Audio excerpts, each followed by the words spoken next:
So we're here with Reis from the Box and Burger Eatery. So Reis, how you doing today? Good. And so it's pretty exciting that you have a brick and mortar store open, and a lot of people know you from the Box on Wheels, which is your food truck. And so tell us, what kind of got the, without pun intended, what kind of got the wheels in motion to getting the Box and Burger up and running? It was still a concept that I've always wanted to do, was start a brick and mortar from day one. We went the food truck route, which I think was awesome. I have a great customer base and supportive customer base right now, so I think that's helping us get it. That did help us to get into this brick and mortar. I don't know. Yeah. Well, and how long have you guys been open here? About 2 months now, I think. Okay. And what were some of the challenges getting the business open? Because it obviously takes a lot with licensing and things that are out of your control to kind of get it up and going. The permitting was definitely a huge factor in it. Getting the right permits to get started, get the work going. Once we got that going, it started moving pretty fast. And just the logistics of opening a restaurant was new to me, so it's pretty crazy start. Okay. But now we're getting our feet more planted here, so it's better. Okay.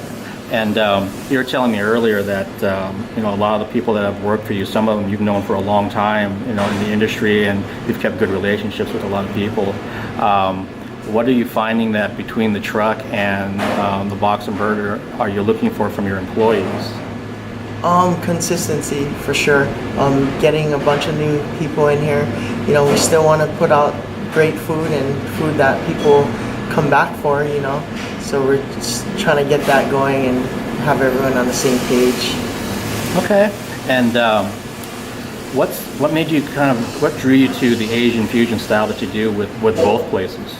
It's my background growing up in Hawaii. You grow up, they always say it's the melting pot, different cultures, different ethnicities, and that's what you grow up with, Chinese, Japanese, Filipino, Korean, and that is kind of where I pull my cooking background from. It's, I was classically trained, but you add your own flair to things now, and hopefully it works. Okay, and for the people that have not been to the Box on Wheels or the Box and Burger yet, what kind of food can they expect to have then when they come there for the first time?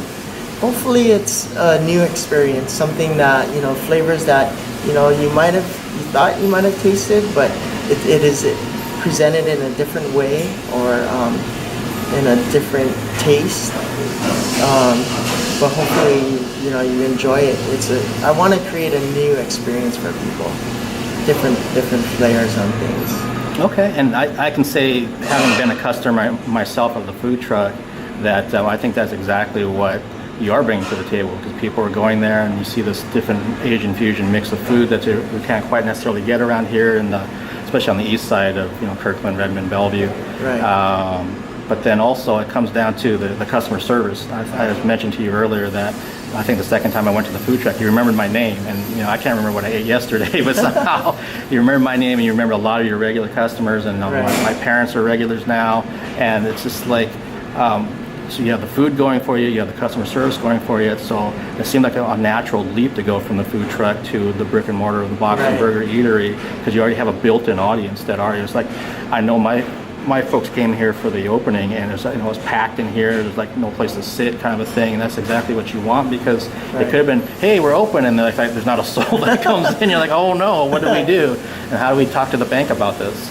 But you have the opposite quote unquote problems, that you have all these people that know your food and love it, and so now you have to try to get more people to love it on a consistent basis, 7 days a week, for eventually lunch and dinner. I know you're doing dinner service right now, and it's still adding in the lunch part as well, and the trucks were running, so you've got to have irons and all kinds of fires going right now. What's a typical day like for you to get ready for business? It is crazy. Trying to get it's like running two businesses. It's the food truck, which is a busy regular day-to-day thing. So getting everything ready for just the food truck itself, it's a challenge. And now we're introducing a few lunches, Friday and Saturday. And that's going to be, keeping up with prep, I think is going to be definitely a challenge, but it's a good problem to have if we're hopefully busy. we look forward to having that challenge, I guess. Okay. I think especially around this area when the laws changed and there's more food trucks available, and you go any business or especially like events on weekends or something, there might be 3 or 4 trucks that are there. What are some of the, I guess, almost like the misnomers or misunderstandings that like the general customer has about the food truck industry? I think they think it's easy. Like you just buy this truck, you put food on it, and people come. And you've done this for many years, and that's not necessarily the case. So if you think back to the early days when you started off to where you are now, what are some of those things that the average customer just doesn't realize goes into owning a food truck? It definitely is not an easy thing to do. It takes a lot of time and work to establish the customer base that we have now, and we're really fortunate to have such supportive customers. It took many hours of prep and washing dishes and getting things ready for the next day over and over. It was just me and my mom who started out, so I wasn't able to have the crew that I have now to back me up, and I'm fortunate enough to have all these guys aboard now, and I can support that. But the beginning is definitely, you can't just buy a food truck and start going and hopefully you'll start doing good. It's not like that. Like anything, you got to work really hard at it. Yeah, and I know you were telling me about even just trying to get places that will allow you to set up your food truck. Took a whole other process just to kind of get them to say, okay, yeah, we'll let you be here on a Tuesday or a Thursday or what have you. And then even then, depending on factors that are out of your control, are people hungry that day? Is at the end of the month they don't have any money, so they don't want to come out? Or it's never necessarily consistent until you keep going, month after month or year after year even, and they're like, yeah, well, now we're looking for them and we're expecting him here on Wednesday afternoon at 11 o'clock or something, or in the morning. So how does that kind of also parlay though over to the Box and Burger Eatery, that when you're going to be 7 days a week, lunch and dinner service, how are you going to be getting people to come here that aren't regulars? Hopefully, word of mouth. That's always been our best advertisement, was people enjoying the food and telling a friend, and that friend telling another friend. That's always been what we've believed in, was you try and put out the best thing that you can do, and hopefully people come and they want to spread the word about you. So we've been really fortunate that way. Okay, and I don't know this, I'm just thinking off the top of my head about, we're moving into the holiday season. It seems like that's when people are out more, at least through December, past Christmas or New Year's. So I would think that there might be more foot traffic and people that, don't want to cook because they're tired or they're stressed out or their family's driving them nuts or whatever. So maybe they'll kind of have, the business would be a good time to getting it to the 7-day-a-week thing as you're getting into November, because we're here in the middle of October right now. And I know when I used to do sales that the hardest months for me were the dead of winter, January, February, because people are broke. The weather is usually the worst depending on where you live. And so by that point, though, you probably will have established your rhythm and your clientele. So I would think that's going to kind of carry you through then. And then once you get past that to the spring, that's usually that's when things start picking back up again, and the weather's nicer and people want to eat and go out, and then the summer and all that. So having said all that, do you think that, say 6-9 months down the road, are you always going to keep the food truck, or is it going to be one or the other at some point? I really want to keep that food truck. That's what we started with, so it's like the baby, I guess, that is your first child. I still want to be able to get out there and feed the people that's been there for us, so I don't want to ever give up on that. So I'm still going to try and run that food truck 12 months a year, so and do the restaurant. I think a lot of people are going to be real happy to hear you say that. I know I am.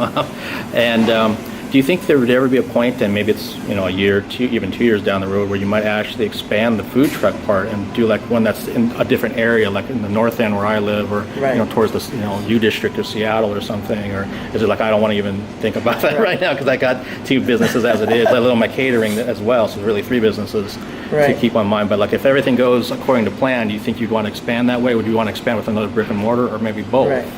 Honestly, there is a plan of maybe doing another concept food truck, different concept. As of right now, maybe not right now. We just gotta establish this thing and get it going. Yeah. The restaurant. Sure. But it's always been in the back of my head. Like I want to do something else and maybe get that concept out there for Okay. people to try and enjoy. Hopefully. Okay, we'll let you keep that under your hat for now. That's exciting, though. That there could be potentially something else that's a different food profile that you might be trying to launch.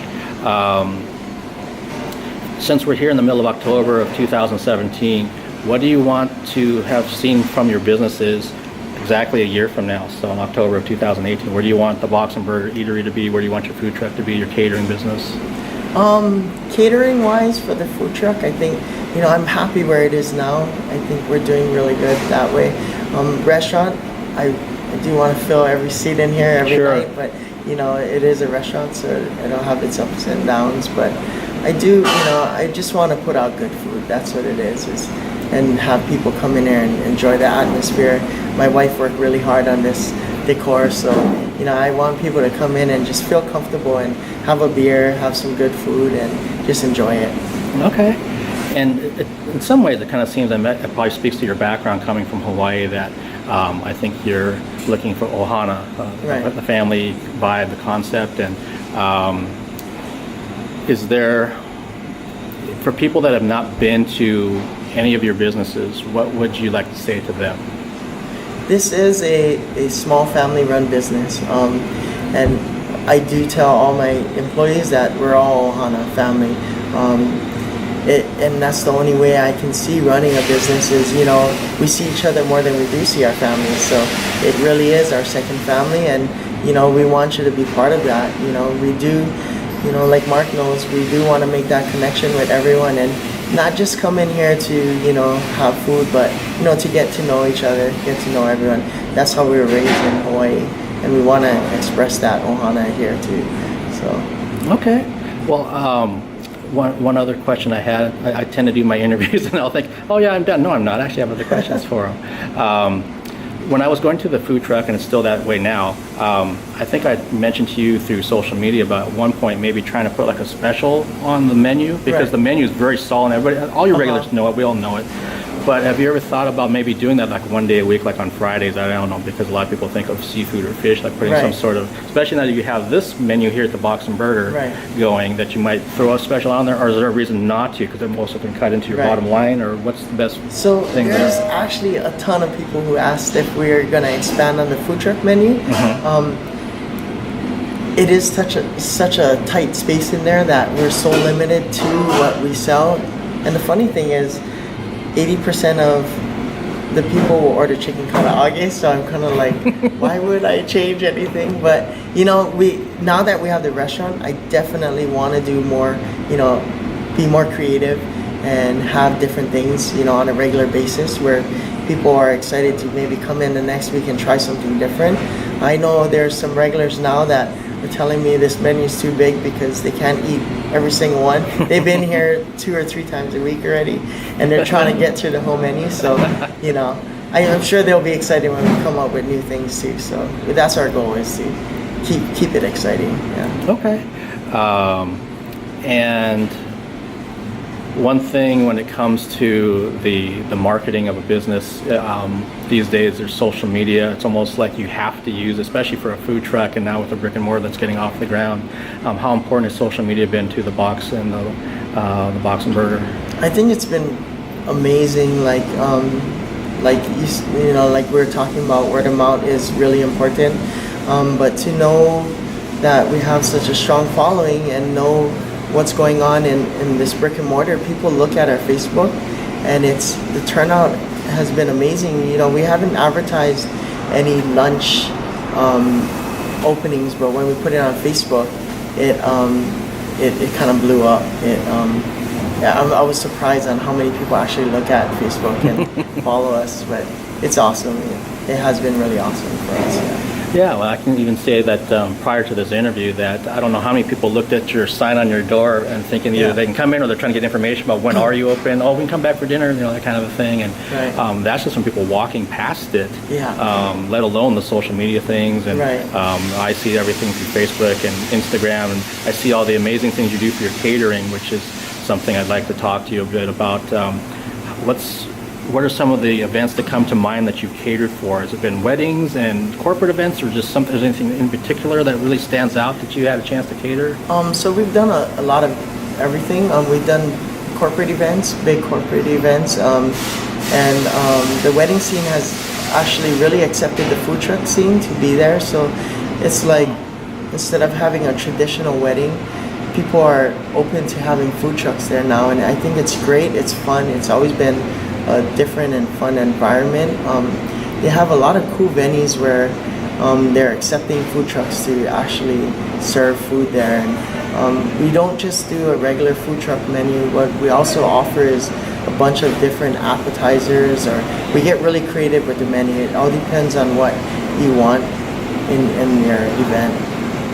Okay, yeah, no, again, I've seen the pictures on social media from some of the things that you catered. It's like, wow, look at that. Oh, look at that. Look at, it's like, man, when can we try those? And that's why I kept thinking, well, maybe that'll show up on the food truck at one point, like one thing. But now with the brick and mortar, you can kind of do really what you want. Obviously, you're establishing your menu, but you can easily change, or you can throw that special on there or something. Right. But I also understand that you want to have something unique to catering too, because that can be another draw for people. Like, oh, I can get this. I already love their chicken from the truck. Now I didn't realize there's some other kind of thing that's like it, but a little bit different. And they kind of get the best of both worlds that way. So one other thing that we haven't touched on is you mentioned that you're classically trained. And was that back in Hawaii? Was that on the mainland? That was in Hawaii. So I went to a culinary program there.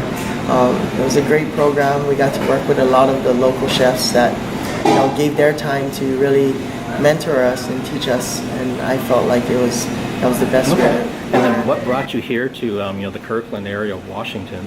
My wife came up here to go to UW for college. Okay. We both ended up loving Seattle.